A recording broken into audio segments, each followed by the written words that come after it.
وحده لا شريك له. Orang mengaku bahwa tuanku Imam Bonjol yang mimpin perang Padri itu keturunannya dia.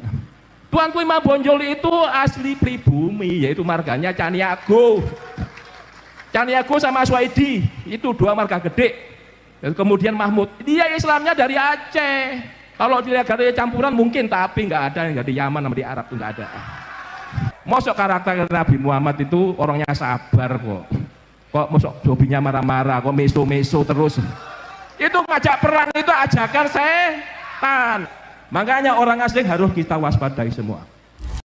Mulai Islam masuk, eranya Empu Sendo. Islam masuk tapi gagal.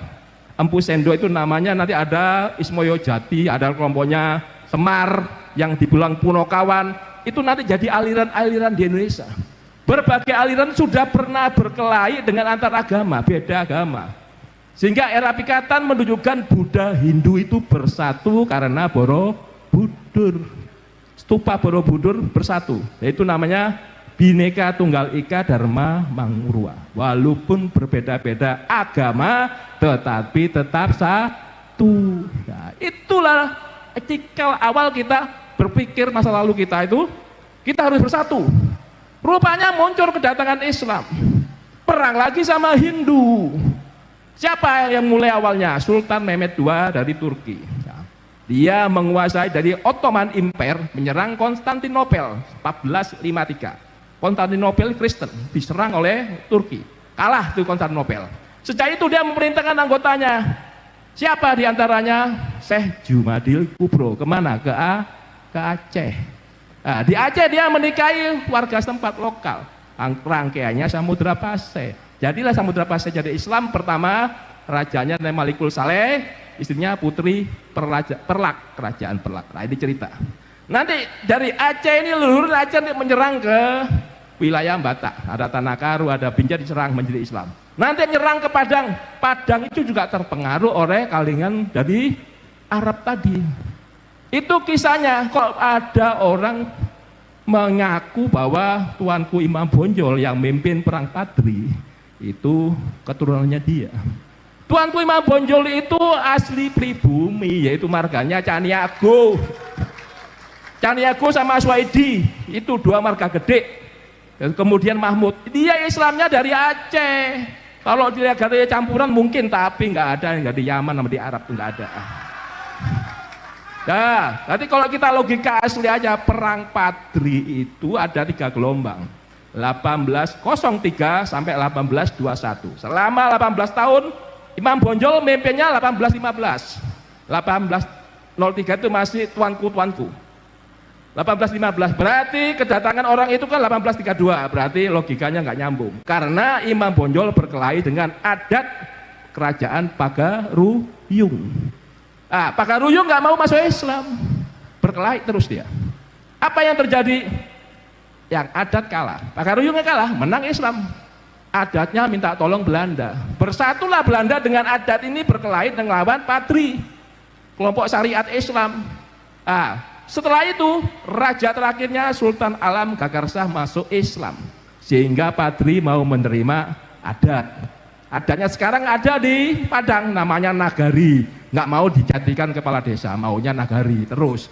Seperti yang di Ambon juga gitu, maunya raja disebut, nggak mau disebut dengan desa, maunya raja. Kalau adatnya dia begitu, ya sudah diikuti, jangan dirubah dari luar. Ya itu kan, pertahankan adat masing-masing. Berarti kalau Kalimantan ada orang luar masuk, nggak menghargai adat, akhirnya berkelahi lagi. Makanya jangan seperti itu. Nah, ini leluhur kita sudah mencatat masa lalu. Jadi adat Islam datang berkelahi. Jamul Kubro ini nanti punya anak Maulana Ishak, Maulana Malik Ibrahim. Di situ ada juga ada satu yang sulit jadi Muhammad Bakir, ini nggak terkenal, tapi anaknya juga ada Ibrahim Asmorokondi. Nah, 4 inilah yang nanti menghasilkan Wali Songo di Jawa Timur paling banyak. Jawa Timur, Jawa Tengah. Sunda ini dari mana? Dari Sultan Nur Alam. Nur Alam itu punya anak namanya Raja Abdullah, Raja Mesir itu. Ini keturunan Rasulullah. Raja Mesir ini pasti ingin menikahi Roro Santang. Roro Santang itu siapa? Tadi Walang Sungsang, Roro Santang, Kian Santang itu anaknya siapa? Anaknya Subang Larang menikah dengan Prabu Siliwangi. Subang Larang anaknya siapa? Anaknya Ki Gedeng Tapa. Ki Gedeng Tapa bapaknya siapa? Dewata. Giri Dewata bapaknya siapa lagi? Bunis Sora. Bunis Sora itu sepupu dengan keluarga Linggabuana tadi yang kalah. Nah, ini punya bapak lagi namanya Linggawi Sesa. Berarti kalau Linggabuana itu nanti rangkaiannya menelurkan Prabu Siliwangi dari Niskala Wastu Kencana.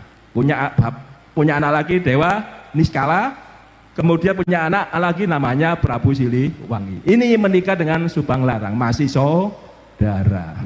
Tadi kita ini semuanya ini yang ada di depan saya juga pasti ada yang keturunannya Prabu Siliwangi. Istrinya aja banyak 148 bahkan lebih tuh. Berarti kalau anak-anaknya berapa? Mungkin semua Jawa Barat itu mengandung Prabu Siliwangi. Silang, ya saya sama Pak Bandani sama dari Sapiudin. Orang sekarang Jawa Timur kok ada di sini? Ya ada 3 lalat di pipi saya, 3 gelas gitu. Jadi ciri khas semuanya saudara, saya yakin semuanya keturunan Wali Songo. Enggak lihat pangkat, bahkan tukang becak pun bisa keturunan Prabu Siliwangi. Mungkin bahkan pelopor koran bisa, karena nggak tahu. Kalau diungkit ini ceritanya. Prabu Siliwangi dulu itu mempertahankan Hindu Buddha bersatu. Islam datang dia jealous, marah dengan namanya Sunan Gunung Jati. Tadi Sarip Hidayatullah itu anak kandungnya Roro Santang menikah dengan Raja Abdullah, makanya bawa bapaknya menikah itu. Raja Nurul Alam ini mengislamkan Patani Selatan. Patani Selatan itu di mana tepatnya? Di Thailand. Nanti kalau sampai datang keturunan Prabu Siliwangi ke Thailand akan dihormati sebagai warga kehormatan di Patani Selatan. Saudaranya lagi siapa anaknya si Abdullah? Raja Baabula. Di mana? Ternate. Kalau kita lihat yang ada di Sultan Mindanao, itu Filipina ya. Kemudian Sultan Sulu, itu juga rangkaiannya dari ini Sunan Gunung Jati sama Palembang, termasuk Sultanan Johor Malaysia.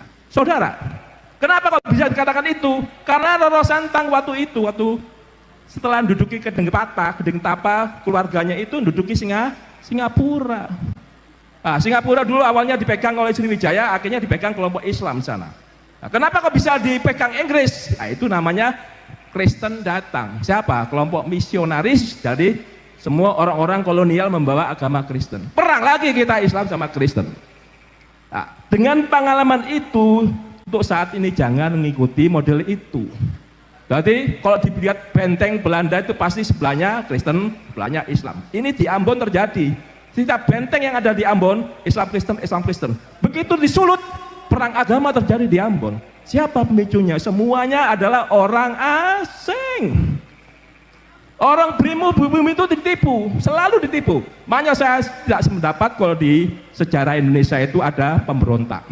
Ada pemberontak Trunojoyo, ada pemberontak. Saya nggak senang. Itu namanya aslinya perang saudara, bukan pemberontak siapa menang siapa yang kalah.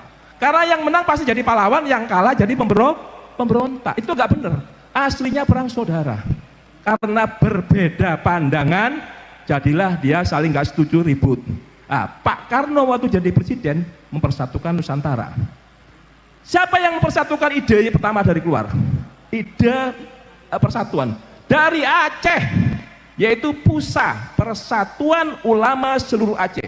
Dia mengorbankan duitnya dari Aceh, kaya dia. Sumpah Pemuda, satu bahasa, satu bangsa, satu tanah air. Kok bisa Daud Beruleh itu bisa berontak? Itu tidak berontak, ditipu oleh Westerling. Siapa Westerling itu? APRA, Angkatan Perang Ratu Adil. Dia menganggap Satrio Piningit seakan-akan sebagai Ratu Adil, datang dari keturunan Turki. Datang Indonesia ini kan semuanya senang kalau ada keturunan Rasulullah. Ya, betul kan? Dia menganggap Ratu Adil, ditipulahnya Daud Beruleh, akhirnya ngelawan Pak Karno. Termasuk Sumarjan Kartosuwiryo, Jawa Barat ya kan. Kemudian Jawa Tengah namanya Amir Fatah. Kalimantan Selatan namanya Ibnu Hajar. Kalau Sulawesi Selatan namanya Kaharmu Jakar. Mereka sebenarnya itu pahlawan aslinya, ngelawan Belanda juga. Karena berbeda pandangan, akhirnya berkelahi ini antar pribumi. Yang kalah dibilang pemberontak, yang menang jadi pahlawan. Inilah sejarah Indonesia, jangan harus dirubah. Itu saudara semua. Berarti PRRI Permesta berontak, emang dia berontak? Tidak. Dia aslinya itu melawan Belanda juga karena pahamnya nggak cocok di hatinya, ribut. PRRI Padang Permesta di Sulawesi Selatan diberantas oleh Pak Karno karena Pak Karno berkuasa saat itu. Inilah peristiwa sejarah harus diluruskan. Tadi biar kita itu sama-sama saudara, tidak berkelahi antar pribumi itu. Jangan sampai Anda pribumi Wali Songo berkelahi Mamuki Bineng, nggak bener itu. Ya. Tadi saya menyenangkan cinta persatuan dan perdamaian. Makanya balik yang tadi hati suci. Hatinya jangan suka jelek-jelekin orang, jangan suka memfitnah. Ini ajakan setan. Nanti gak ketemu itu namanya Tuhan. Sampai mati Anda gak ketemu. Karena ketemu itu yang dikehendakinya. Jadi kalau ketemu sinar putih tengahnya lubang, itulah orang yang berserah diri disebut Islam. Orang Kristen, orang Katolik, orang Hindu, orang Buddha, dan aliran kepercayaan, kalau ketemu sinar putih tengahnya lubang, itu berarti dia sudah ketemu Tuhan. Pasti hatinya ikhlas. Di atas kalau mudah gitu semua salaman. Tidak ada perang di Indonesia, tidak ada konflik. Indonesia ngegas 2045 menjadi Indonesia emas gitu. Nggak ada lagi dibayar orang asing. Makanya ada namanya pangan tadi. Negara wajib menjamin kedaulatan. Negara wajib menjamin ketersediaan pangan, ketersediaan energi, dan ketersediaan air. Itu programnya Pak Prabowo. Nah, canangan begini, kenapa orang miskin itu dihabiskan? Karena tugasnya negara. Pasal 34 UUD 45. Orang miskin nanti begitu perutnya lapar, pasti yang disalahkan adalah pemerintah. Nah, pemerintah nggak mau disalahkan, makanya dikasih makan. Supaya orang tuanya, bukan kita membantu pekerjaan orang tua, tapi minimal menghilangkan duitnya sudah ada yang bantu. Sehingga apa yang terjadi di orang tuanya tinggal mencukupi orang yang dewasa. Ini musimnya perang. Saya cerita ini, kenapa Arab Spring itu negara-negara Arab. Tadi dikatakan Pak Nur Wahid, bangsa Arab pecah belah. Bangsa namanya bangsa, nggak bersatu seperti Indonesia. Kita satu bangsa. Walaupun sukunya beda. Arab bahasanya sama, sukunya sama Arab, tapi mereka terpecah belah. Karena apa? Diikat sama Israel. Biar Anda tahu, kok bisa Israel itu zamannya Nabi Nuh sudah pecah. Namanya Goliat sama apa yang pakai ketepil itu. Ya itu eranya Nabi Nuh. Sampai nulur kisahnya larinya ke Nasab. Nasab yang dikejar-kejar sama Pak Imaduddin. Saya bangga dengan penelitian itu, saya bangga. Ya, tapi kalau bisa ada 1000 penelitian seperti Imaduddin, karena peneliti itu betul. Karena apa? Bisa dilihat dengan mata. Nah, kalau kita meneliti nasab berarti genotip sama fenotip. Kalau genotip berarti dari DNA. Kalau fenotip karakter. Mosok karakter Nabi Muhammad itu orangnya sabar kok. Kok mosok hobinya marah-marah, kok meso-meso terus. Itu ngajak perang itu ajakan setan. Berarti kalau Anda tahu itu namanya mengajak perang, itu kewenangannya presiden. Yang menyatakan keadaan perang, menyatakan bahaya itu presiden, bukan mantan napi, mantan teroris, bukan. Ya. Jadi pengalaman Islam berkelahi. Kenapa? Karena beda pandangan. Satunya mengangkat syariat Islam, satunya mengangkat adat.